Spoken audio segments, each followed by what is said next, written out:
आमच्या सर्व प्रेक्षकांचे संघर्ष न्यूज सोलापूर या यूट्यूब चॅनलच्या रविवार विशेष संपादकीय भागामध्ये आम्ही आपले सहर्ष स्वागत करत आहोत। आम्ही प्रत्येक रविवारी सामाजिक कार्य, शैक्षणिक कर्तृत्व आणि सामाजिक कार्यात विशेष उल्लेखनीय कार्य करणाऱ्या विशेष व्यक्तिमत्वाची मुलाखत घेत असतो। सदरील कार्यक्रमामधील मुलाखतीमध्ये जर मुलाखत देणाऱ्या कोणत्याही व्यक्तीने टीका टिप्पणी अथवा कोणावरही आरोप लावले असता त्या सर्व वक्तव्यास ते व्यक्ती स्वतः जबाबदार असेल व या सर्व बाबींची संघर्ष न्यूज सोलापूर चॅनेलने मुलाखत देणार संपूर्ण कल्पना दिल्यानंतरच आम्ही सदरील भाग प्रसारित करत आहोत।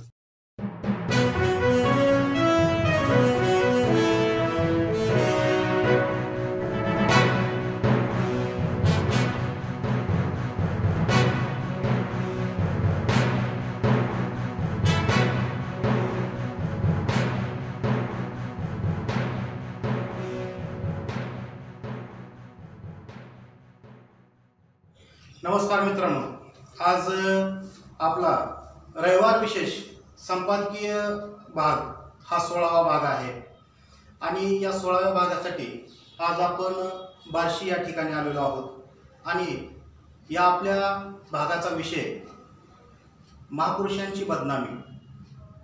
तर हा विषय घेण्याचं एकमेव कारण असं आहे की सध्या महाराष्ट्रात, भारतात एक महापुरुषांच्या नावावर राजकारण करणे किंवा बदनामी करणे आणि एक स्वतः मोठं होणे हा एक ट्रेंड चालल्यासारखा आहे।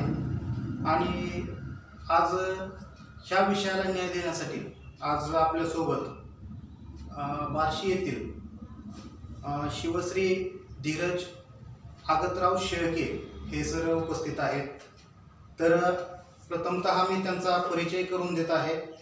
तर त्यांचा परिचय करून देत असताना मला अत्यंत आनंद होत आहे की ते आलेले आहेत, ते एका खेडेगावातून आलेले आहेत, बेलगाव तालुका बार्शी, आणि सध्या ते बार्शी या ठिकाणी राहतात। आणि त्यांनी जे त्यांचं कार्यक्षेत्र आहे, कारण की एखाद्या व्यक्तीचं कार्यक्षेत्र हे त्याच्या गावापुरतं, तालुक्यापुरतं किंवा शहरापुरतं, जिल्ह्यापुरतं मर्यादित असतं, पण ह्या व्यक्तिमत्वानं त्याचं जे कार्यक्षेत्र आहे हे संपूर्ण महाराष्ट्रात केलेलं आहे आणि त्यामुळंच आज हे विशेष व्यक्तिमत्वाला आजचा हा विषय दिलेला आहे।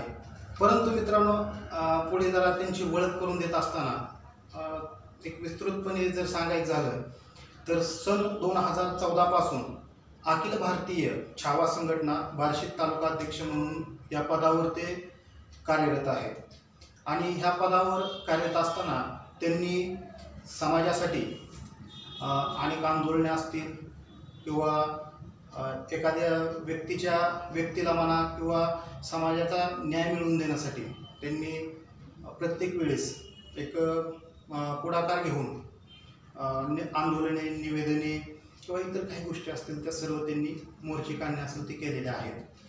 तर आता हा त्यांचा झाला एक संघटनेचा भाग। पण वैयक्तिक दुसरं एक अभिमानाची गोष्ट म्हणजे सन 2015 पासून त्यांनी शिवनेरी पब्लिक स्कूलची स्थापना केलेली आहे। वारदवाडी चौक, उपळाई ठोंगे तालुका बार्शी या ठिकाणी त्यांनी एक लहान मुलांसाठी त्या ठिकाणी एक ज्ञानदानाचं कार्य म्हणून त्या ठिकाणी त्यांनी शाळा सुरू केलेली आहे। त्याचप्रमाणे सन 2016 पासून महाराष्ट्र कौशल्य विकास केंद्राची त्यांनी स्थापना केलेली आहे। त्यातून ते वेगवेगळ्या प्रकारची प्रशिक्षणं संपूर्ण महाराष्ट्रात नव्हे तर भारतामध्ये सुद्धा ते फिरून प्राण्यांच्या किंवा शेळीपालन, कुक्कुटपालन, इतर काही ज्या गोष्टी असतील त्याची ते प्रशिक्षणं देत असतात आणि त्याचे ते मुख्य कार्यकारी अधिकारी आहेत। तर आतापर्यंत त्यांनी त्यांना एकूण 17 पुरस्काराने ते सन्मानित झालेले आहेत। मग ते क्षेत्र असेल ते कला, क्रीडा, शैक्षणिक, कृषी असेल, सामाजिक क्षेत्र असेल किंवा विविध आंदोलने, मोर्चे, म्हणजे ह्या सर्वच एकंदरीत सर्व बाबीतून ते एक निक्षून निघालेलं आजचं हे व्यक्तिमत्व आज आपल्याला खास आपल्या बदनामी महापुरुषांची हा जो विषय आहे, कारण की हा ट्रेंड नेमका काय आहे आणि ह्या विषयाचं नेमकं लोकांना ह्यातून नेमकं काय मिळतं, काय साध्य काय करायचं असतं, ह्या गोष्टीची आज आपण सरांशी चर्चा करून त्याचा उहापोह करणार आहोत। नमस्कार सर। नमस्कार। सर, आता आम्ही तुमची ओळख करून दिलेली आहे। तर सर तुम्ही छावा संघटनेचे एक पदसिद्ध अधिकारी अध्यक्ष आहात बार्शी तालुक्याचे. तर सर आता ही छावा संघटना एक आक्रमक संघटना म्हणून एक महाराष्ट्रात भारतात ओळखले जाते. तर ही छावा संघटनाचे संस्थापक अण्णासाहेब जावळे पाटील, मग ह्यांच्या कार्याविषयी तुम्ही काय माहिती काय द्याल? प्रथमतः सर्वांना मानाचा जय शिवराय. अखंड महाराष्ट्राचे आराध्य दैवत हिंदवी स्वराज्याचे संस्थापक छत्रपती शिवाजी महाराज, हिंदवी स्वराज्याचे रक्षक छत्रपती संभाजी महाराज, राष्ट्रमाता राजमाता मासाहेब जिजाऊ, भारतीय घटनेचे शिल्पकार डॉक्टर बाबासाहेब आंबेडकर, लोकशाहीर अण्णाभाऊ साठे, लोकशाहीर अमर शेख, क्रांतिज्योती सावित्रीबाई फुले, अहिल्यादेवी होळकर या महामानवांना प्रथमतः मी अभिवादन करतो. सर, आपण अतिशय सुंदर असा प्रश्न विचारला की अखिल भारतीय छावा संघटनेचं काम करत असताना अण्णासाहेबांचं नेमकं कार्य काय आहे, छावा संघटनेचं नेमकं कार्य काय आहे. छावा संघटनेचा खरा इतिहास बघितला तर छावा संघटनेचे संस्थापक आमचे सर्वांचे प्रेरणास्थान की ज्यांना मराठ्यांचे क्रांतीसूर्य ही पदवी दिली गेली ते अण्णासाहेब जावळे पाटील. त्यांचा जन्म 16 एप्रिल 1978 रोजी उस्मानाबाद जिल्ह्यातील तुंगी या गावी झाला आणि अगदी सर्वसामान्य शेतकरी कुटुंबामध्ये यांचा जन्म झालेला आहे. त्यांचे वडील शेतकरी होते, परंतु अंगामध्ये एक सळसळतं रक्त होतं. काही गुण रक्तामध्येच असावे लागतात असं पण म्हटलं जातं. जसं बाबासाहेबांचे होते, महात्मा फुलेंचे होते, संभाजी महाराजांच्या होते, शाहू महाराजांच्या होते किंवा स्वामी विवेकानंदांच्या होते, तर तसेच रक्तातले काही गुण या अण्णासाहेबांच्या अंगामध्ये होते. त्यांचं प्राथमिक शिक्षण हे तुंगी या गावी आश्रमशाळेमध्ये झालं. त्यानंतर त्यांचे वडील काही कारणास्तव लातूरमध्ये स्थायी झाले आणि त्यांच्या कुटुंबाचं स्थलांतर लातूरमध्ये झालं.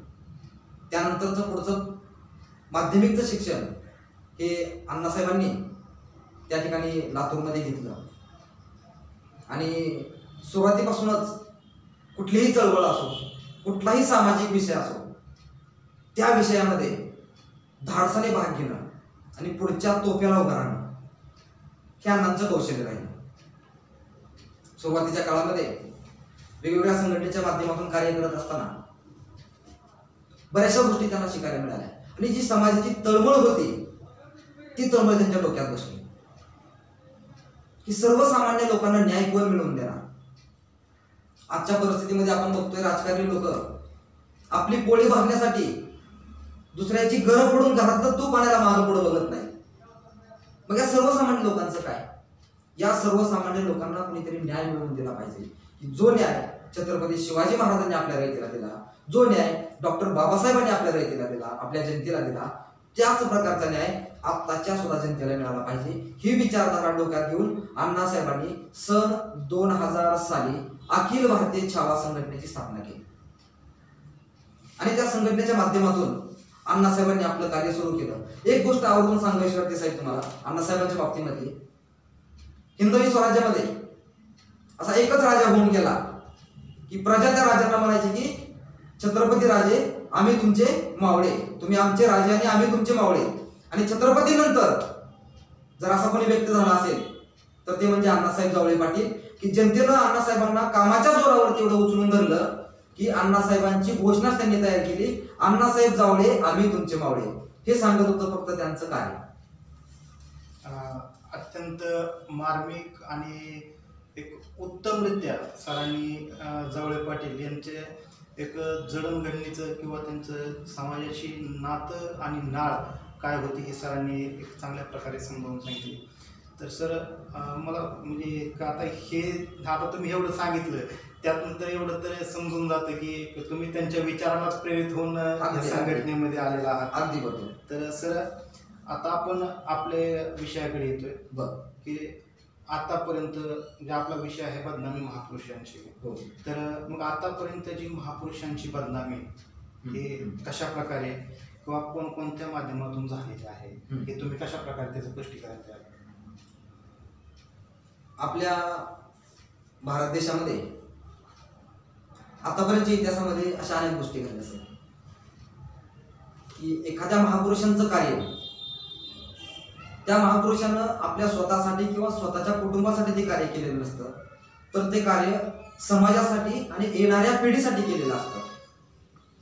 परंतु एक नैसर्गिक म्हणता येईल किंवा विकृती म्हणता येईल अशा प्रकारची काही लोक आपल्या समाजामध्ये आहेत. एक उदाहरण द्यायचं झालं तर मी खेकड्याच देऊ शकतो. तो प्राणी असा आहे साहेब, अगदी झुंडीनं पण असतो बऱ्याच वेळेस, परंतु ज्यावेळेस एखादा खेकडा खड्ड्यातून बाहेर पडण्याचा प्रयत्न करतो किंवा त्या दरीतून दगडावरती बाहेर निघण्याचा प्रयत्न करतो, त्यावेळेस दुसरा खेकडा नांगीनं त्याची दुसरी नांगी किंवा पाय पकडतो, त्याला वरती जाऊ देत नाही. आणि हीच वाईट विकृती आपल्या समाजामध्ये पसरलेली आहे. जी लोक समाजामध्ये चांगलं कार्य करतात त्यांचं कौतुक तर लांबच हो, परंतु बदनामीसाठी कुठं काही धागा भेटतोय का? आणि जरी धागा नाही भेटला तरी त्याला तिखट मीठ मसाला लावून हे लोक 100% बदनामी करण्याचा प्रयत्न करतात. आणि असे अनेक उदाहरण आपले छत्रपती शिवाजी महाराजांपासून घ्या, बाबासाहेबांपासून घ्या, महात्मा फुलेंपासून घ्या, सावित्री फुले घ्या, या लोकांची बदनामी काही या नीच वृत्तीच्या लोकांनी किंवा ज्यांना आपण म्हणतो की त्यांच्याकडे विचारसरणीच नाहीये, एवढ्या खालच्या स्तरावरच्या लोकांनी या महापुरुषांची बदनामी केलेली आहे. छत्रपती शाहू महाराजांच्या बाबतीत घ्या. छत्रपती शाहू महाराजांचं कार्य किती मोठं आहे हे अख्ख्या जगाला माहिती आहे, ते मी सांगण्याची काही आवश्यकता नाही. अगदी लहान पोरापासून वयस्क माणसांपर्यंत छत्रपती शाहू महाराजांचं कार्य माहीत आहे. आरक्षणाचं जनक म्हणून इतिहासामध्ये त्यांची नोंद झालेली आहे. म्हणजे सर्व बहुजन जातीसाठी, सर्व बहुजन समाजासाठी, 18 पगड जाती बांधवांसाठी छत्रपती शाहू महाराजांनी आरक्षणासाठी एवढा मोठा लढा दिला. त्या वेगवेगळ्या वंचित लोकांना न्याय मिळवून देण्याचं कार्य छत्रपती शाहू महाराजांनी केलं. आणि शाहू महाराजांच्या बाबतीत काही लोकांनी अपमानकारक आणि खूप तुच्छ प्रकारचे शब्द वापरले. हे त्यांच्या डोक्यातून काय येतं, कशासाठी येतं हे मला माहित नाही, परंतु असे अनेक प्रकार घडले. छत्रपती शिवाजी महाराज असतील, छत्रपती शिवाजी महाराजांच्या बाबतीत एक साधं उदाहरण घ्या. ज्यावेळेस छत्रपती शिवाजी महाराजांवरती काही प्रसंग ओढावले त्यावेळेस त्यांचा उल्लेख देखील एकेरी पद्धतीने करण्यात आला. आपण ज्यावेळेस आपल्या कुटुंबातील मोठ्या व्यक्तींचा उल्लेख करतो त्यावेळेस आपण सन्मानपूर्वक, आदरपूर्वक करतो, परंतु या लोकांनी एकेरी पद्धतीने उल्लेख केला. मग काही लोकांचा उल्लेख त्यांनी सन्मानपूर्वक का केला? आणि छत्रपती शिवाजी महाराज असतील किंवा इतर जे महापुरुष आहेत ज्यांनी समाजासाठी खूप मोठे योगदान दिलेलं आहे, त्या महापुरुषांच्या बाबतीमध्येच हे एकेरी उल्लेख का करतात? होता जेव्हा म्हणून वाचला शिवा. अरे असं का? होते जिवाजी म्हणून वाचले शिवाजी असं का म्हणू शकत नाही तुम्ही? होते जिवाजी म्हणून वाचले शिवाजी, आधुनिक शब्द वापरा ना तुम्ही. तुमच्या डोक्यात कोणी दगड घालणार आहे का? नाही घालणार. ह्याच्या उलट बघा, ज्यांच्या कारकिर्दीमध्ये डॉक्टर बाबासाहेबांनी आतापर्यंतच्या इतिहासामध्ये किंवा सर्व जग, सगळ्या जगाला माहिती आहे, आतापर्यंतच्या इतिहासामध्ये या ज्या महापुरुषांनी आतापर्यंत समाजासाठी वेगवेगळं कार्य केलेलं आहे, तो प्रत्येक महापुरुष एकमेकांना गुरुस्थानी मानतो, कारण त्यांचे विचारच तितक्या वरच्या लेवलचे असतात. परंतु ज्या काही विकृत विचारांच्या व्यक्ती आहेत, माणसं आहेत, मानसिकता ज्यांची मानसिकता आहे की अगदी खालच्या स्तरावरची, त्या लोकांच्या डोक्यामध्ये हे विचार येतात आणि काही ना काही कारण शोधून बदनामीचा विषय करतात. आता परवाचा एक विषय आहे, राष्ट्रमाता मासाहेब जिजाऊ यांच्यावरती जेम्स लेनने एक पुस्तक लिहिलं होतं आणि त्या पुस्तकामध्ये आमच्या आईसाहेबांचा उल्लेख एकेरी करून काही बदनामकारक शब्द त्याच्यामध्ये वापरले गेले. मग जेम्स लेनला हा भारतातला इतिहास माहित होता का? नव्हता माहिती. मग तो इतिहास त्याच्यापर्यंत कोणी पोहोचवला? ज्या आपल्याच समाजातल्या काही विकृती आहेत त्या विकृतींनी षड्यंत्र रचून राजकारण करण्यासाठी असेल किंवा जातीभेद करण्यासाठी असेल किंवा जातीय तेढ निर्माण करण्यासाठी असेल, देशामध्ये आपल्या 18 पगड जातीच्या समाजामध्ये, बहुजन समाजामध्ये दुफळी निर्माण करण्यासाठी, स्वतःच्या फायद्यासाठी, स्वतः पुढे न येता अशा प्रकारच्या विकृती करून हे बदनामी करण्याचा प्रयत्न करतात. हे कुठेतरी थांबलं पाहिजे आणि त्यासाठी छावा संघटनेच्या माध्यमातून आम्ही आतापर्यंत अशी अनेक आक्रमक आंदोलनं केली. छावा संघटना म्हटलं की तोडफोड संघटना म्हणून ओळखली जाते, कारण आमचे अण्णासाहेब म्हणजे आक्रमकता, वक्तृत्व, धाडस आणि निर्णय क्षमता. याच्यामुळे छावा संघटना आज प्रत्येक घराघरापर्यंत पोहोचलेली आहे. अतिशय छान तुम्ही या विषयाला तुम्ही न्याय देण्याचा प्रयत्न केला. तर सर आता हे आता तर तुम्ही सर्व विषय सांगितला, त्यातून मला असं विचारायचं आहे की भारतातील जे महापुरुषांचे विचार आहेत, तर भारतामध्ये जाती अनेक आहेत हो, आणि प्रत्येक जातीचा एक महापुरुष आहे. पण आणि त्या महापुरुषाचे विचार दुसरी जात स्वीकारत नाही, किंवा विचार किंवा तो महापुरुष आमचा नाही आहे, तो तुमचा आहे. बरोबर. उदाहरणार्थ छत्रपती शिवाजी महाराज असतील, ते मराठा बांधवांचे आहेत. हो. किंवा डॉक्टर बाबासाहेब आंबेडकर असतील, दलित समाजाचे, ते आपले बौद्ध समाजाचे आहेत, किंवा इतर SC समाजाचे आहेत. म्हणजे एक कास्ट वाईज जे महापुरुष आहेत ते विभागणी केलेली आहे. परंतु हेच महापुरुष ज्यावेळेस भारताची सीमारेषा ओलांडून त्यांचे विचार जातात, त्यावेळेस त्या ठिकाणी जे काही जाती धर्म असतील त्यांच्यासाठी ते विचार लागू होतात. पण मग हेच विचार भारतातील जाती किंवा धर्मांसाठी एकत्रित सगळ्यांसाठीच का लागू होत नाही, याविषयी काय सांगायचं? अतिशय छान मुद्दा आहे आपला साहेब, की आपल्या भारतामधले जे महापुरुष आहेत त्या महापुरुषांना अखंड जगानं स्वीकारलं, जगानं डोक्यावरती घेतलं. अख्ख्या जगामध्ये छत्रपती शिवाजी महाराजांनी इतकी पुतळे कुठेही नाही. याचा देखील उल्लेख आवर्जून करावा असा वाटतो. छत्रपती शिवाजी महाराजांसारखा राजा कोणी नाही अशी इतिहासामध्ये नोंद देखील झालेली आहे आणि त्या सगळ्या जगाने स्वीकारलेला आहे. भारतामध्ये एवढ्या जाती धर्म पंथ, वेगवेगळ्या भाषा, वेगवेगळे ऋतू, सगळे वेगवेगळे विभाग असताना सुद्धा या भारताला एकसंघ ठेवण्यासाठी डॉक्टर बाबासाहेबांनी जी घटना तयार केली ती घटना अख्ख्या जगानं स्वीकारली. आपल्या भारतामध्ये ज्यांना युवकांचं प्रेरणास्थान मानलं जातं ते स्वामी विवेकानंद. शिकागोच्या भाषणामध्ये अख्ख्या जगाला 1.5 मिनिटाच्या भाषणामध्ये अख्ख्या जगाला उभा करून टाळ्या वाजवण्यास भाग पाडणारे आमचे स्वामी विवेकानंद. त्या स्वामी विवेकानंदांना अख्ख्या जगाने डोक्यावरती घेतलं. आज भारतामध्ये स्त्री प्रत्येक क्षेत्रामध्ये अव्वल स्थानी आहे. मला भारतामध्ये असं साहेब एकही क्षेत्र दाखवा की त्या क्षेत्रामध्ये महिला नाही. आज प्रत्येक क्षेत्रामध्ये महिला पुरुषांच्या खांद्याला खांदा लावून काम करते. काही क्षेत्रामध्ये पुरुष कमी आहेत परंतु महिला तेवढ्या वरच्या आघाडीवरती पोहोचलेल्या आहेत. या महिलांना न्याय मिळवून देण्यासाठी, त्या महिला तिथपर्यंत पोहोचण्यासाठी जे आमच्या सावित्रीमाईंनी कार्य केलं त्या सावित्रीमाईंना अख्ख्या जगाने डोक्यावरती घेतलं. परंतु आपला मुद्दा आहे की आपल्या भारतामध्ये मग असं का होतं, ह्याच्या पाठीमागे काही षडयंत्र आहे. मी स्पष्टपणे बोलतो कारण आमची छावा संघटना ही परखड काम करते, अगदी उघडपणे. कोणाच्या बापाला आम्ही भीत नाही, कारण जे वास्तव आहे ते वास्तव आहे. ह्याच्या पाठीमागे काही षडयंत्र आहे. आपल्या भारतामध्ये आपल्या समाजामध्ये राजकारणासाठी, मी आवर्जून उल्लेख करतोय, राजकारणासाठी, स्वतःच्या स्वार्थासाठी, स्वतःच्या वर्चस्वासाठी, स्वतःची हुकुमशाही तयार करण्यासाठी काही लोकांनी षडयंत्र रचून या महापुरुषांची विभागणी केली, जातीयवाद केला, राजकारणाची पोळी भाजण्यासाठी जातीभेद केला, जातीयवाद निर्माण केला. 2 धर्मामध्ये, 2 जातींमध्ये, 2 पंथांमध्ये यांनी भांडण लावले, मारामाऱ्या लावल्या आणि स्वतःचा स्वार्थ या ठिकाणी करून घेतला. हे फक्त राजकारणी लोकांनी केलेलं आहे. काही विकृत बुद्धीच्या लोकांनी या गोष्टी केलेल्या आहेत. आज मला सांगा, छत्रपती शिवाजी महाराज हे मराठ्यांचे म्हणतात. इतिहासामध्ये कुठं नोंद आहे का छत्रपती शिवाजी महाराज मराठ्यांचे होते? छत्रपती शिवाजी महाराज कधी म्हणले का मी मराठ्यासाठी राजा होणार आहे, मी मराठ्यासाठी झटणार आहे, मराठ्यासाठी मी स्वराज्य उभा करणार आहे? नाही.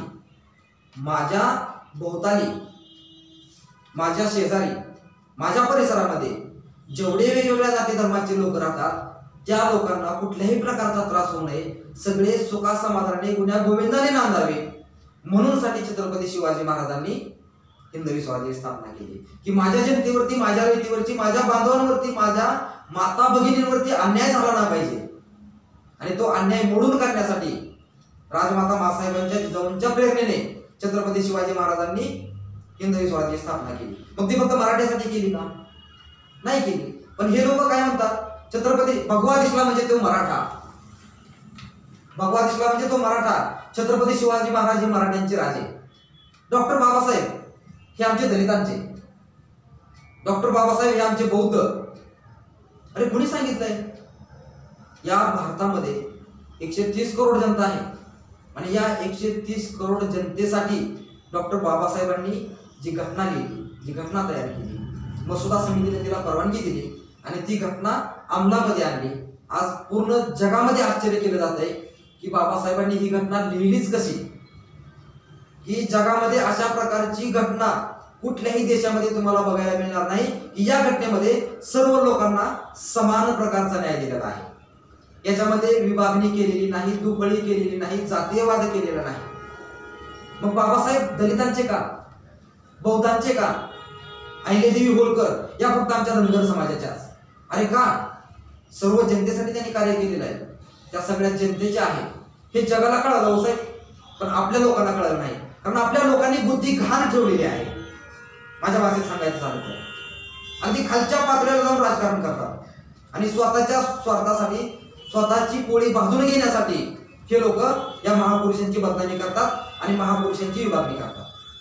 हे खूप मोठं षडयंत्र आहे. सावित्रीबाई फुले या फक्त माळी समाजाच्याच, अण्णाभाऊ साठे मातंग समाजाचेच. अरे असं काही नाही. या लोकांनी समाज जागृतीसाठी, समाज घडवण्यासाठी आपलं जीवन घालवलेलं आहे, आपलं आयुष्य घालवलेलं आहे, कितीतरी मोठा त्याग केलेला आहे. मग तो त्याग काही जातीवादासाठी केलाय? त्यांनी कधी म्हटलंय का की माझ्या शेजारी अमुक अमुक जातीचाच पाहिजे, माझ्या शेजारी तमुक जातीचाच पाहिजे? छत्रपती शिवाजी महाराजांच्या श्रेणीमध्ये महाराजांचे अंगरक्षक सुद्धा मुस्लिम समाजाचे होते, बौद्ध समाजाचे होते, मातंग समाजाचे होते, डोर होते, कुंभार होते, चांभार होते, सुतार होते, कोली होते, तेली होते, आगरी होते. सर्व जाती धर्माचे लोक शिवाजी महाराजांच्या बरोबर असायचे. त्यावेळेस त्यांनी कधी जातीवाद केला नाही. मग आत्ताचेच का करतायत? तर त्याला कारण आहे फक्त स्वार्थ, स्वार्थ आणि स्वार्थ. राजकारणापोटी, हुकुमशाही करण्यासाठी, सत्तेमध्ये खुर्चीवर बसण्यासाठी, या लालसेपोटी हे लोक याची जातीय तेढी निर्माण करतात, जातीभेद निर्माण करतात. परंतु आज जगाचा जर विचार केला तर जगाच्या पाठीवरती जर विचार केला तर भारतासारखी संस्कृती तुम्हाला अख्ख्या जगाच्या पाठीवरती कुठल्याही देशामध्ये बघायला मिळणार नाही. हे पण तितकंच मोठं वास्तव आहे. खरंच तर तुम्ही एक चांगला अतिशय मुद्दा सांगितलं की जे राजकारणी असतील किंवा एक स्वार्थी किंवा कुठंतरी आपलं हित साधावं महापुरुषांच्या नावाला, असं जे काय विचार करणारे विकृत मानसिकतेची जी लोक आहेत ते महापुरुषांची वाटणी एक समाजामध्ये करत आहेत. हा एक मुद्दा तुम्ही चांगल्या प्रकारे या ठिकाणी सांगितला. तर सर मला एक तुम्हाला विचारायचं आहे की महापुरुषांची विचारधारा हे सर्व समाजाला एक करण्याविषयीची होती. मग आता तुम्ही मला सांगितलं की छत्रपती शिवाजी महाराज हे सर्वांचेच होते, रयतेचं राज्य त्यांनी निर्माण केलं, बाबासाहेबांनी जी घटना लिहिली ती सर्वांसाठी केली.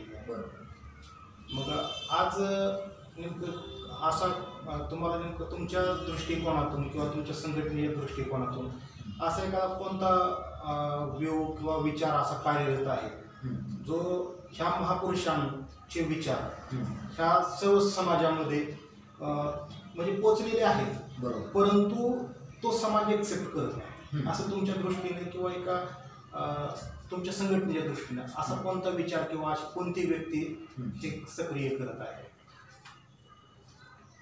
वास्तव जर बघायचं गेलं तर या महापुरुषांचे विचार, या सर्वांचे विचार एकसारखेच होते. डॉक्टर बाबासाहेबांनी आपण बघतोय छत्रपती शिवाजी महाराजांना गुरु मानलेला आहे, महात्मा फुलेंना गुरु मानलेला आहे, छत्रपती शिवाजी महाराजांनी संत तुकारामांना गुरु मानलेला आहे, संत तुकारामांनी बौद्धांना गुरु मानलेला आहे. ही साखळी बघा कशी आहे, कारण यांचे विचार मिळते जुळते, यांच्या विचारामध्ये तूट नाहीये. या सर्वांचे विचार एकच आहेत की जनकल्याण, जनहितासाठी यांचे सगळ्यांचे विचार मिळते जुळते आहेत.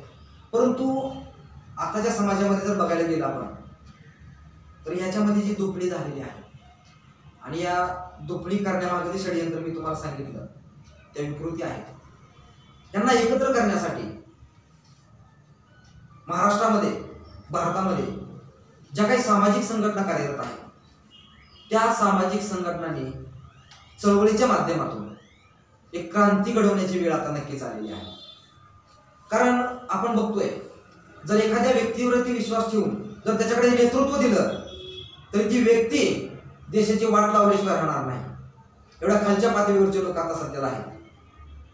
कारण अगदी बोटावर मोजणे इतके लोक राजकारणामध्ये धुतल्या तांदळासारखे, जसे की ज्यांना मी आयडॉल मानतो, माझे प्रेरणास्थान मानतो, ते महामहिम डॉक्टर अब्दुल कलाम साहेब यांच्यासारखी मोजकी लोक आता कुठे बघायला मिळतात. राजकारणी असे लोक, त्यांनी राजकारण म्हणून सत्तेवरती बसले नाही, समाजाला घडवण्यासाठी, समाज उभा करण्यासाठी, समाज शिक्षित करण्यासाठी म्हणून त्यांनी राजकारणामध्ये प्रवेश केला आणि त्यांचं कार्यही त्याच पद्धतीचं आहे.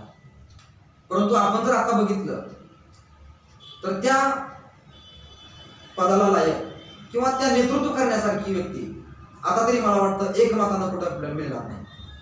त्यासाठी ज्या सामाजिक संघटना आहेत, ज्या क्रांतीच्या मशाली घेऊन या समाजामध्ये चळवळ उभा करतात, आंदोलन उभा करतात, मोर्चाच्या माध्यमातून, निवेदनाच्या माध्यमातून किंवा वेगवेगळ्या माध्यमातून संघर्ष करून जनतेला न्याय मिळवून देतात, त्या संघटनांनी जातीभेद दूर करण्यासाठी या दोन्ही जाती धर्मातील किंवा वेगवेगळ्या समाजातील जी दरी आहे त्या दरी पाडणाऱ्या लोकांना ठेचून काढून हे लोक एकत्र करण्यासाठी या वेगवेगळ्या संघटनांनी एकत्र येणं गरजेचं आहे. एक पाठीमागचं मी तुम्हाला उदाहरण सांगतो. ज्यावेळेस अण्णासाहेब जावळे पाटील होते त्यावेळेस लातूरमध्ये एका महिलेवरती अन्याय झालेला होता. मग त्या महिलेवरती अन्याय झालेला असताना खूप खूप लोकांना तळमळ वाटायची, परंतु अधिकारी उच्च स्थानावरती होते. त्या अधिकाऱ्यांचं नाव घेत नाही मी किंवा त्यांचं पदही मी सांगत नाही, परंतु खूप वरच्या पदावरती ते अधिकारी होते. तिथपर्यंत जायचं कोणी, एक आपल्यात एक मनच आहे ना, उंटाचा मुका घ्यायचा कसा, त्यांची उंची जास्त असते ना, त्या पद्धतीने एवढ्या वरच्या स्तरावरच्या अधिकाऱ्याशी बोलणार कोण, हा खूप मोठा प्रश्न पडला. आणि ही महिला सर्वसामान्य कुटुंबातील अगदी गरीब घरातील महिला होती. तिला न्याय मिळवून देण्यासाठी ही महिला रोज कोणाच्या ना कोणाच्या दाराला जायची, परंतु तिला अखेर न्याय मिळाला नाही. एक दिवस तिला कळालं की अण्णासाहेब जावळे पाटील नावाची एक व्यक्ती आहे आणि ते तुम्हाला नक्कीच न्याय मिळवून देतील. न्यायदानाचं काम नक्कीच तुम्हाला अण्णासाहेबांच्या माध्यमातून मिळेल. ती महिला अण्णासाहेबांच्या घरी आली, घर शोधत शोधत, आणि अण्णासाहेबांना झालेली हकीकत सांगितली. अण्णासाहेब ताडकन उठले. त्यांचा तो करारी बाणा, त्यांचा तो करारी आवाज नीटच उठून महिलेला घेऊन त्या ऑफिसमध्ये गेले आणि अधिकाऱ्याला जाब विचारला, तुझी हुकुमशाही इथं चालणार नाही, तू प्रशासकीय अधिकारी आहे परंतु जनतेचा नोकर आहे, पहिले लक्षात ठेव. परंतु या महिलेवरती जो अन्याय केलाय तो अन्याय आम्ही खपून घेणार नाही. परंतु त्या अधिकाऱ्यानं उलट अण्णासाहेबांवरतीच उलट शब्द टाकले. त्याच्यामुळं मग अण्णासाहेबांच्या डोक्याची तिळक आली आणि अण्णासाहेबांनी त्या अधिकाऱ्याला बाहेर ओढून भर चौकामध्ये कपडे काढून मारलेला होता. हे अण्णासाहेबांचं कार्य आहे. आणि अशी व्यक्ती या संघटनेच्या माध्यमातून पुढे आली आणि आताच्या समाजामध्ये सुद्धा जे लोक जातीभेद करतात, जे लोक वर्णभेद करतात, जे लोक समाजामध्ये तेढ निर्माण करतात, महापुरुषांचे विचार दाबण्याचा प्रयत्न करतात, महापुरुषांची बदनामी करण्याचा प्रयत्न करतात, त्या लोकांना ठेचून काढून अशा संघटनेच्या माध्यमातून त्यांची जागा दाखवण्याची खरी आता वेळ आलेली आहे. अतिशय चांगल्या भाषेत तुम्ही एक हा मुद्दा समजावून सांगितला. तर छावा संघटनेचे जे संस्थापक अण्णासाहेब जावळे पाटील यांचं कार्याचं आणि एक प्रश्नाला न्याय देत असताना सुद्धा एक कुठंतरी त्या प्रश्नामध्ये कुठंतरी त्यांचं उत्तर म्हणजे जावळे पाटील यांच्या कार्यातूनच कुठंतरी दडलेलं आहे. हे कुठंतरी तुमच्या ह्या सर्व वक्तव्यातून कुठंतरी समजून येतं. तर सर आता तुमच्या संघटनेविषयीचा हा रिलेटेड प्रश्न असेल की छावा संघटनेचे जे आतापर्यंत आंदोलनं केली आहेत ती आता छावा संघटना ही तुमची एक चळवळीची आक्रमक आणि धडाडीची संघटना आहे आता तुम्ही सांगितलेलं आहे. तर मग ह्या तुमच्या संघटनेने अशी आतापर्यंत कोणते आंदोलने केली आहेत ज्या आंदोलनाची म्हणजे सरकारला नाविलाज असतो किंवा आंदोलन तुमच्या आंदोलनाच्या छावा संघटनेच्या आंदोलनाच्या दबावामुळे दखल घ्यावी लागली त्याविषयी काय स्पष्टीकरण? बरं झालं, कारण मला वाटत होतं की कधी एकदा मी सांगू, परंतु आपल्याकडून तो प्रश्न आला, खूप आनंद वाटला. खरं तर छावा संघटनेच्या माध्यमातून काम करत असताना मला एवढा आनंद होतोय की या समाजामध्ये मी जन्माला आलोय आणि या समाजाचं काहीतरी देणं आहे म्हणून मी काम करतोय. आणि छावा संघटनेचं पाठबळ अण्णासाहेबांचे विचार हे आमच्या नसानसात भिनलेले आहेत आणि ते अण्णासाहेबांच्या विचाराला प्रेरित होऊनच मी छावा संघटना जॉईन केली. छावा संघटनेच्या माध्यमातून आतापर्यंत जे केलेले कार्य आहे त्याच्यामध्ये तुम्हाला काही ठोकळ उदाहरण सांगतो. ज्यावेळी मराठा आरक्षणाचा मुद्दा उचलला गेला, तो महाराष्ट्रामध्ये पहिला मुद्दा कोणी उचलला असेल तर तो छावा संघटनेने उचलला. छावा संघटनेचे संस्थापक आदरणीय अण्णासाहेब जावळे पाटलांनी पहिला मराठा आरक्षणाचा मुद्दा उचलला होता आणि त्या मुद्द्याच्या वेळेस दिवंगत विलासराव देशमुख साक्षीदार होते, रामदास आठवलेजी साक्षीदार होते, नितीन गडकरीजी साक्षीदार होते, त्यावेळेस सुद्धाचे ते साक्षीदार होते. अण्णासाहेब पाटील, शालिनीताई पाटील ही लोक त्या सगळ्या घटनेचे साक्षीदार आहेत.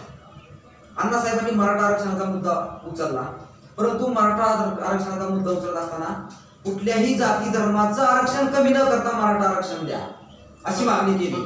स्वतंत्र आरक्षण द्या जेणेकरून माझ्या मानवावरती अन्याय झाला नाही पाहिजे आणि जर झाला तर तुम्ही खपवून घेणार नाही, या भाषेमध्ये शासनाला ठणकावून सांगितलं होतं. त्यावेळेस मराठा आरक्षण हक्क परिषद शासनाला बोलवावी लागली आणि ती मराठा आरक्षण हक्क परिषद त्यावेळेस पासून सुरुवात झाली आणि हे करायला भाग पाडलं फक्त अण्णासाहेब जावळे पाटलांनी छावाच्या माध्यमातून. त्यानंतर पुढचा मुद्दा तुम्हाला सांगायचा झालं, महाराष्ट्र आणि कर्नाटकच्या बाउंड्रीवरती एक धरण आहे. त्या धरणाच्या बाबतीतला जर विचार केला, महाराष्ट्र आणि कर्नाटक आंध्र प्रदेशच्या बाउंड्रीवरती बाबळी धरण म्हणून एक आहे आणि त्या बाबळी धरणाचा खूप मोठा प्रश्न होता. लोकांच्या पाण्याचा प्रश्न, जनावरांचा प्रश्न, शेतीच्या पाण्याचा प्रश्न किंवा त्या पाण्यामुळं होणाऱ्या पिकांचं नुकसान असेल, शेतीचे नुकसान असेल. तर त्या बाबळी धरणाच्या प्रकरणाच्या वेळेस अण्णासाहेबांनी स्वतः लक्ष घालून स्वतः आंदोलनामध्ये धरणामध्ये उतरून त्या धरणाचे दरवाजे काढले होते आणि एवढं मोठं आंदोलन केलं की केंद्र सरकारला त्या आंदोलनाची दखल घेऊन 3 महिन्यामध्ये न्याय द्यावा लागला. एवढं मोठं आंदोलन, ते बाबळी धरणाचं आंदोलन संपूर्ण दक्षिण भारतामध्ये प्रसिद्ध आहे. एवढ्या मोठ्या प्रकारचं आंदोलन त्या ठिकाणी केलेलं होतं. त्यानंतर छावा संघटनेच्या माध्यमातून ज्या खाजगी शिकवण्या आहेत, शिक्षण पद्धतीमध्ये खाजगी शिकवण्या म्हणले की भरमसाठ फी आहे, मग त्याला पायबंद बसवून कमीत कमी फी मध्ये मुलांना शिक्षण मिळावं. किंवा मोठ्या घरची मुलं आहेत, लाखो रुपये फी भरतील, परंतु तुमच्या आमच्यासारख्या सर्वसामान्य शेतकरी, शेतमजूर, बेरोजगार कुटुंबातील मुलांनी शिक्षण घ्यायचं कुठं, त्यांना शिक्षण मिळू नये का, यासाठी अण्णासाहेब जावळे पाटलांनी खाजगी शिक्षणाच्या संदर्भात खूप मोठा लढा उभारला होता आणि त्या लढ्याला देखील शासनानं दखल घेऊन त्या लढ्याला सुद्धा आपल्याला न्याय त्या ठिकाणी मिळवून दिलेला आहे. त्याचबरोबर मराठा आरक्षणासाठी डिसेंबर 2012 मध्ये नाशिक ते मुंबई ही आरक्षण दिंडी त्यावेळेस अण्णासाहेबांनी काढली होती. मराठा आरक्षणासाठी वीज बिलाच्या संदर्भात असेल, जेम्स लेन प्रकरण असेल किंवा आत्ताच काल एक निर्णय झाला, त्या निर्णयाचं मी स्वागत करतो की संभाजी भिडे या उद्योगाला आता साबळी भिडे हे नामकरण केलेलं आहे. कारण छत्रपती संभाजी महाराजांचं कार्य एवढं मोठं असताना या नशिली अंमली पदार्थाला त्यांचं नाव देणं हे खूप मोठं दुर्भाग्य आहे, ते पण महाराष्ट्रामध्ये. मग आमच्या अखिल भारतीय छावा संघटनेच्या माध्यमातून असेल, संभाजी ब्रिगेड असेल, मराठा सेवा संघ असेल, छत्रपती संभाजीराजे प्रतिष्ठान असेल किंवा इतर छत्रपती संभाजी महाराजांवरती प्रेम करणारे, छत्रपती शिवाजी महाराजांवरती प्रेम करणारे बहुजन समाजातील सर्व संघटनांनी, सर्व लोकांनी एकत्र येऊन एक आंदोलन उभा केलं होतं, मोर्चे काढले होते, चळवळ उभा केली होती आणि त्या चळवळीला न्याय मिळाला आहे. आणि आता संभाजी बिडी हे नामकरण बदलून आता त्या ठिकाणी साबळे बिडी हे नामकरण सुद्धा या ठिकाणी करण्यात आलेलं आहे. म्हणजे अशा वेगवेगळ्या प्रकारचे अनेक प्रकारची दखल घेण्यात आलेली आहे. बार्शीमधलं उदाहरण सांगतो तुम्हाला. बार्शीमधल्या बस स्टँडवरती मोकाट जनावरे फिरत असायची आणि एसटी थांब्यामध्ये, बस स्टॉपमध्ये, बस स्टँडमध्ये बोर्ड लावलेले नव्हते. कुठली बस कुठं थांबते, कुठल्या गावाला जाण्यासाठी किती नंबरची बस कुठं थांबते हे काही बोर्ड लावलेले नव्हते. मग जे रोजचे प्रवासी आहेत त्यांना माहिती आहे की आपली बस इथं थांबते, परंतु बाहेरगावाने येणारे प्रवासी, नवीन प्रवासी, पाहुणे रावळे यांची गैरसोय व्हायची की नेमकी ही बस थांबते कुठे. आणि मोकाट जनावर असायची बस स्टँडमध्ये. ज्यावेळेस आम्ही छावा संघटनेच्या माध्यमातून तिथं आंदोलन केलं आणि त्यांना ठणकावून सांगितलं, जर 2 दिवसामध्ये या ठिकाणी तुम्ही दुरुस्ती नाही केली, या ठिकाणी तुम्ही नावाचे फलक नाही लावले, सूचना फलक नाही लावले, जनावरांचा बंदोबस्त नाही केला, तर आम्ही मुलांची शाळा या बस स्टँडमध्ये भरू आणि पूर्ण बस स्टँड बंद करू. दुसऱ्या दिवशी आम्हाला सांगायला अभिमान वाटतो की त्यांनी दुसऱ्या दिवशी ती सगळी दुरुस्ती केली आणि त्या ठिकाणी छावा संघटनेच्या माध्यमातून जे आंदोलन केलं त्याला मला यश आलं. त्यानंतर 10वी 12वीच्या परीक्षा असतात, त्या कालावधीमध्ये संध्याकाळी ग्रामीण भागामध्ये लोड शेडिंग असते. मुलांनी अभ्यास करायचा कसा. मग एक अधिकारी मला म्हणला की बाबा मग वर्षभर मुलांनी काय केलं, शेवटच्या टप्प्यातच मुलांना अभ्यास करायचा असतो, वर्षभर काय केलं. मग त्याला मी उदाहरण दिलं होतं, की तुझ्या मुलाला तू सांभाळत असतो, मग लग्नाच्या वयामध्ये जास्त मुलांकडे का लक्ष देतो, लग्नाच्या वयामध्येच मुलांकडे का लक्ष देतो, सुरुवातीला का दिलं नाही. तो मला मी सुरुवातीपासून देतोय. मग मुलांचंही तसंच आहे म्हणलं. मुलांनी अभ्यास सुरुवातीपासून केलेला असतो, परंतु शेवटचा टप्पाही तितकाच महत्वाचा असतो. एखादा क्षण आपल्याला विजयी करायचा असतो, काबीज करायचा असतो, पटवायचा असतो, त्यावेळेस शेवटचा क्षण जो असतो त्यावेळेचा आत्मविश्वास, त्याची गती वाढलेली असते, त्यावेळेचा आत्मविश्वास वाढलेला असतो. त्यामुळे शेवटचा क्षण महत्वाचा असतो. म्हणून मुलांच्या त्या परीक्षेच्या कालावधीमधील जो संध्याकाळचा लोड शेडिंगचा कालावधी आहे तो कमी करा आणि दिवसा तुम्ही लोड शेडिंग ठेवा. दिवसभर लाईट पाठवू नका, आम्हाला फरक पडणार नाही, परंतु संध्याकाळी लाईट ठेवा. हे आम्ही ठणकावून सांगितलं होतं. आणि त्यावेळेस बार्शीतील वीज महामंडळाच्या अधिकाऱ्यांनी ती आमची मागणी मान्य करून आम्हाला संध्याकाळीच लाईट त्या ठिकाणी पुरवण्याचे काम केलं होतं. असे अनेक प्रकार आहेत. सर, आता आपण छावा संघटनेच्या एक कार्याची सरकारने कशा प्रकारे दखल घेतली सांगितली, परंतु मला पुढे तुम्हाला विचारायचं होतं की यात तुमचं काय योगदान आहे, तुमचं स्थानिक लेवलला हे विचारायचं होतं. परंतु तुम्ही एक तुमचं या स्थानिक लेवलला सुद्धा तुमचं एक योगदान प्रश्न विचारण्याआधीच जे काय असेल ते तुमचं योगदान तुम्ही स्पष्टीकरणातून आणि तुमच्या कार्यातून या ठिकाणी दाखवून दिलेलं आहे किंवा तुम्ही सांगितलेलं आहे. तर सर, मला असं आता एक विचारायचं आहे की आता ही छावा संघटना आहे, आक्रमक आहे, परत तडकीफड निर्णय घेणारे आहे, वैचारिक आहे. मग ही वैचारिक संघटना समाजामध्ये बहुजन महापुरुषांचे विचार पसरवण्यासाठी मग कोणते कार्यक्रम घेते किंवा नेमकं काय, कशा प्रकारची रणनीती कशा प्रकारची आहे? छावा संघटनेच्या माध्यमातून जे आम्ही काम करतो त्याच्या मागचा आमचा उद्देश असा आहे की आमचा मूळ उद्देश आहे महापुरुषांचे विचार समाजामध्ये पोहोचवणं आणि जनजागृती करणं आणि समाजामध्ये वेगवेगळ्या क्षेत्रामध्ये जे होणारे अन्याय आहेत ते अन्याय बंद करणं, त्यांना न्याय मिळवून देणं, या दृष्टीने आम्ही छावा संघटनेच्या माध्यमातून कार्य करतो. आता आपण विचारलं की या महापुरुषांचे विचार समाजापर्यंत कशा पद्धतीने तुम्ही पोहोचवत आहे, हा आपला मूळ मुद्दा आहे. आतापर्यंत या महापुरुषांनी जे कार्य केलं ते कार्य जगापर्यंत पोहोचलं, परंतु आपल्या समाजामध्ये काही अशिक्षित घटक आहेत, काही शेतकरी बांधव असतील, काही बेरोजगार करणारे, रोजंदारी करणारे असतील, किंवा काही शिक्षणापासून, शहरी भागापासून वंचित राहिलेली लोक असतील, त्या लोकांपर्यंत या महापुरुषांचं कार्य आणि विचार पोहोचवण्यासाठी आम्ही सर्व प्रकारच्या, म्हणजे जेवढे काही महापुरुष आहेत, आमचे महापुरुष, म्हणजे आम्ही त्यांना बापजाते मानतो, ते आमचे सगळे महापुरुष, त्यांचं कार्य आम्ही वेगवेगळ्या कार्यक्रमांच्या माध्यमातून त्यांच्यापर्यंत पोहोचवतो. आणि ते कार्यक्रम असे राबवते की ज्या महापुरुषांची जयंती साजरी करणं, मग त्याच्या जयंतीच्या निमित्ताने एखादा छोटा कार्यक्रम ठेवायचा. कार्यक्रम कुठला ठेवायचा?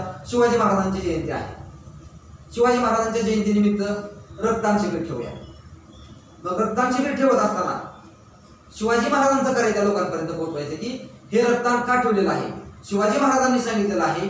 त्यावेळेस शिवाजी महाराजांनी सांगितलं की आपल्या लोकांचे प्राण वाचवण्यासाठी एकमेकांवरती तितकाच विश्वास ठेवा, तेवढ्याच विश्वासाने वागा, एकमेकांना सहकार्य करा, सहकार्याच्या भावनातून एकमेकांना सपोर्ट करून तुम्ही एकमेकांचे जीव वाचवा आणि गुण्यागोविंदांना नारा.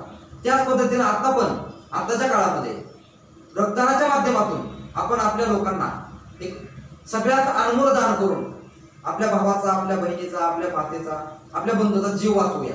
आणि हे शिवाजी महाराजांचे विचार आहेत. हे विचार आम्ही तुमच्यापर्यंत फक्त पोहोचवण्यासाठी हे निमित्त मात्र रक्तदानाचं आहे. या पद्धतीने आम्ही कार्यक्रम राबवतो. किंवा महिलांच्या बाबतीमध्ये महिला सक्षमीकरणाचे कार्य आम्ही राबवतो. त्याच्यामध्ये वेगवेगळ्या क्षेत्रामध्ये ज्या महिला कार्य करतात, बचत गट असतील, शिक्षण क्षेत्र असेल, सांस्कृतिक असेल, कला असेल, क्रीडा असेल, किंवा इतर कार्य असतील, तर त्या कार्यामध्ये ज्या महिला अगदी आपलं तन मन धन लावून 24 तास कार्यरत असतात, त्या महिलांचा आम्ही सन्मान करतो. त्या महिलांचा सन्मान यासाठी करतो की बाकीच्या महिलांनी त्याची प्रेरणा घेतली पाहिजे की जिजाऊ महासाहेबांचे विचार, रमाबाईंचे विचार, सावित्रीबाईंचे विचार घेऊन आज ही ताई काम करते, तुम्ही सुद्धा करा. म्हणजे ह्या महापुरुषांचे विचार आम्ही या कार्याच्या माध्यमातून त्यांच्यापर्यंत नेहमी पोहोचवत असतो. किंवा एखादा उपक्रम आम्ही असं पण राबवतो की ज्या ठिकाणी अंधश्रद्धा असते, त्या आपला समाज असा आहे की मेंढरासारखी परिस्थिती काही अंशी होते आणि बऱ्याच ठिकाणी झालेली आहे, हे आपल्याला मान्य करावे लागेल. जर एखाद्याने म्हटलं नदीच्या खालच्या कोपऱ्याला एक मसोबा आहे आणि रात्री येताना मी मसोबाला म्हणलो होतो की मला लय अडचण आहे, मला तेवढं कदूर कर, मी तुला उद्या बोकड कापेन. आणि योगायोग असतो, त्याचं कर्म असेल किंवा त्याचं कर्तृत्व असेल किंवा काही अंशी त्याचं नशीब असेल, योगायोगाने ती घटना घडते आणि तो सगळ्या गावात सांगतो मला मसोबा पावला, उद्या बोकड कापायचं, जेवायला या. मग आपली लोक मेंढरासारखी उडी मारतात, ह्याला मसोबा पावलाय आपण पण नवस बोलूया, त्याला मसोबा पावलाय आपण पण नवस बोलूया. तर ही जी अंधश्रद्धा आहे, त्या अंधश्रद्धेतून बाहेर काढण्यासाठी आम्ही समाजाला या पद्धतीने सांगतो की तुमच्याकडे आत्मविश्वास पाहिजे, तुमच्याकडे कर्तृत्व पाहिजे, तुमच्याकडे दातृत्व पाहिजे, तुमच्याकडे नेतृत्व पाहिजे. या सगळ्या गोष्टी जर तुमच्याकडे असतील तर यश तुमच्या पाठीमागे आपोआप येईल.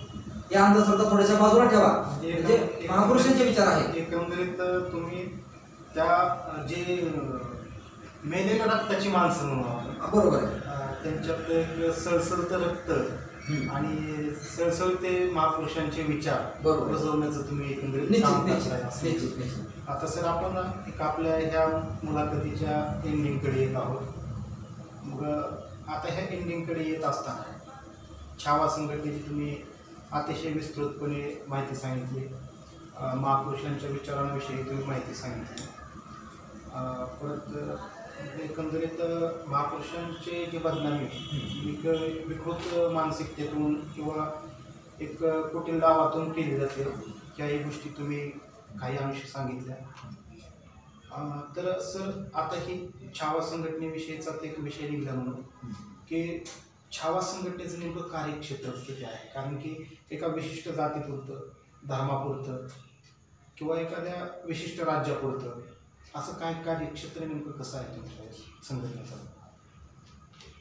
छावा संघटनेचं कार्यक्षेत्र जर बघायला गेलं आपण, ज्यावेळेस अण्णासाहेबांनी छत्रपती शिवाजी महाराज, छत्रपती संभाजी महाराज, डॉक्टर बाबासाहेब यांच्या विचाराला पकडून या संघटनेची स्थापना केली.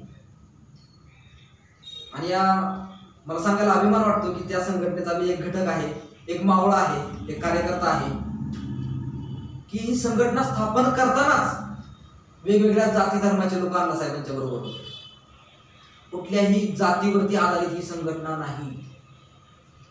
कुठल्याही एका धर्मासाठी, एका जातीसाठी, एका घटकासाठी, एका व्यक्तीसाठी किंवा एका समाजासाठी ही संघटना नाही, तर आपल्या सर्व बहुजन समाजासाठी एकत्र घेऊन चालणारी, बहुजन समाजाच्या उद्धारासाठी, बहुजन समाजाच्या न्याय हक्कासाठी ही ज्वलंत कार्यकारी, ही ज्वलंत असणारी एकमेव संघटना आहे, ती म्हणजे छावा संघटना आहे. मला सांगायला अभिमान वाटतो, आमच्या उस्मानाबाद जिल्ह्याचे कार्याध्यक्ष कोण असतील? एक मुस्लिम समाजाचे अमरभाई शेख हे आमच्या संघटनेचे जिल्हा कार्याध्यक्ष होते. अमरभाई शेख मुस्लिम समाजाचे. आज बार्शीमध्ये बागवान हे मुस्लिम समाजाचे अखिल भारतीय छावा संघटनेचे मुस्लिम आघाडीचे अध्यक्ष आहेत. मातंग समाजाचे आहेत, दलित समाजाचे आहेत, धनगर समाजाचे आहेत, मराठा समाजाचे आहेत. एकंदरीत सर्व समाजांना बरोबर घेऊन की हा सर्व समाज माझा बांधव आहे हे विचार मनात ठेवून अण्णासाहेबांनी या चळवळीला सुरुवात केली. आणि अण्णासाहेबांचं नेतृत्व, त्यांचं दातृत्व, त्यांचं वक्तृत्व, त्यांचं धाडस, त्यांची आक्रमकता, त्यांची निर्णय क्षमता बघून लातूर, उस्मानाबाद, सोलापूर, बघता बघता मराठवाडा, पश्चिम महाराष्ट्र, विदर्भ, खानदेश, कोकण, मुंबई विभाग हे करता करता आंध्र प्रदेश, कर्नाटक, तामिळनाडू, गुजरात, महाराष्ट्र या जवळपास 6 ते 7 राज्यामध्ये आज छावा संघटना कार्यरत आहे. आणि छावा संघटनेच्या माध्यमातून आतापर्यंत फक्त न्याय आणि हक्कासाठी आणि महापुरुषांचे विचार समाजापर्यंत पोहोचवण्यासाठीच कार्य केलं जातं. की फक्त एका तालुक्यापुरती, एका जिल्ह्यापुरती ही संघटना मर्यादित नसून संपूर्ण महाराष्ट्राबरोबर जवळजवळ 6 ते 7 राज्यामध्ये ही संघटना आजही कार्यरत आहे. तुमची संघटना अशी कुठल्या राजकीय पार्टीला सपोर्ट करते? अजिबात नाही. कारण आमच्या अण्णासाहेबांचंच तत्व होतं. बरं झालं राजकीय तुम्ही सांगितलं, तो मुद्दा माझ्याकडून राहिला होता, आपणच आठवण केली की ज्यावेळेस अण्णासाहेबांची आक्रमकता लोकांनी बघितली, राजकारण्यांनी बघितली, त्यावेळेस साहेब अण्णासाहेबांना आमदारकीची ऑफर दिली होती. परंतु आमच्या अण्णासाहेबांनी त्या आमदारकीवरती लाथ मारली. मला आमदार व्हायचं नाही, मला शासनाच्या फुकटच्या लाल दिव्याच्या गाडीत बसायचं नाही. माझी जनता ही माझ्यासाठी लाल दिवा आहे, माझी जनता ही माझ्यासाठी आमदार आहे. त्यासाठी अण्णासाहेबांनी त्या आमदारकीवरती लाथ मारली. एक काळ असा होता, तुम्ही आणखीन पण कुठेही चौकशी करा, शासनानं अण्णासाहेबांना झेड सुरक्षा देऊ केली होती. परंतु अण्णासाहेबांना ती झेड सुरक्षा नाकारली आणि सांगितलं छत्रपतींचे मावळे आहेत, बाबासाहेबांच्या संविधानाला आम्ही धरून चालतोय, आम्हाला कोणाच्याही संरक्षणाची गरज नाही, आम्ही हिजड्याची औलाद नाही, स्वतःचं आणि आमच्या जनतेचं संरक्षण आम्ही स्वतः करू शकतो. हे अण्णासाहेबांचं रक्त आहे. राजकारण हा विषय छावा संघटनेमध्ये आतापर्यंत आलेला नाही आणि इथून पुढेही नेणार नाही. कारण कुठल्याही, आमचं ब्रीदवाक्यच आहे संघटनेचं, कुठल्याही राजकीय पक्षाशी संबंध नसलेली एकमेव क्रांतिकारी चळवळ म्हणजे अखिल भारतीय छावा संघटना.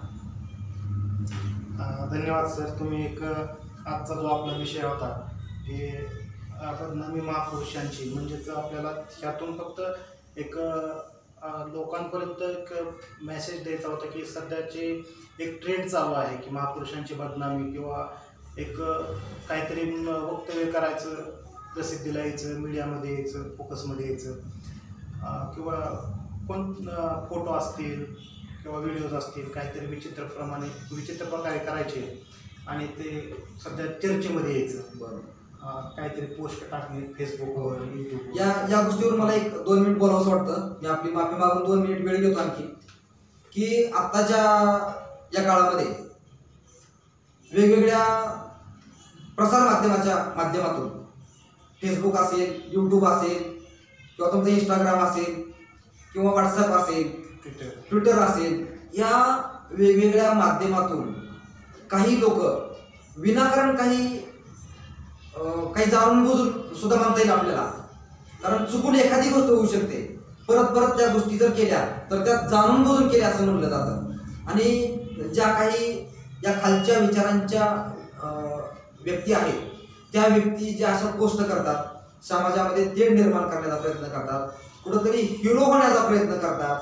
परंतु मी येणाऱ्या काळामध्ये या अशा नीच वृत्तींच्या लोकांना ठामपणे सांगू इच्छितो की यापुढे जर तुम्ही आमच्या कुठल्याही महापुरुषांची, कुठल्याही मायबापाची जरी एखादी जरी बदनामीकारक पोस्ट केली तरी आम्ही घरात घुसून फोडून काढल्याशिवाय राहणार नाही.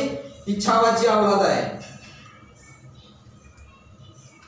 तर चुकीच्या पोस्ट करणाऱ्या आणि जे काय कमेंट करत असतील चुकीच्या किंवा व्हिडिओज टाकत असतील त्यांनी आता सध्या मला वाटतं सतर्क राहण्याची गरज आलेली आहे.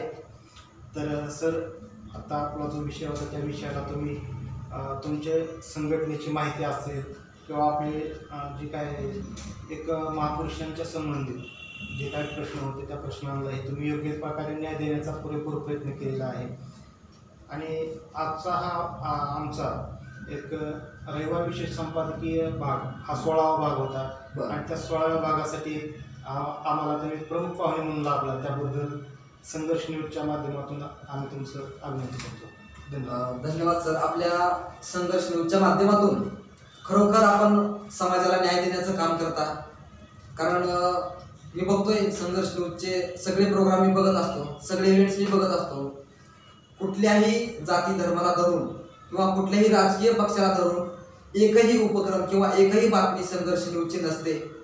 सर्वसमावेशक, सर्व लोकांना घेऊन सर्व समाजाला न्याय देण्यासाठी अगदी तळागाळातल्या बातम्या आपण समाजापर्यंत पोहोचवत आहे. याबद्दल आम्हाला सुद्धा संघर्ष न्यूजचा खूप अभिमान वाटतो. आणि यापुढील काळामध्ये आपल्या संघर्ष न्यूजसाठी आमच्या अखिल भारतीय छावा संघटनेकडून खूप खूप शुभेच्छा देतो. धन्यवाद. धन्यवाद सर.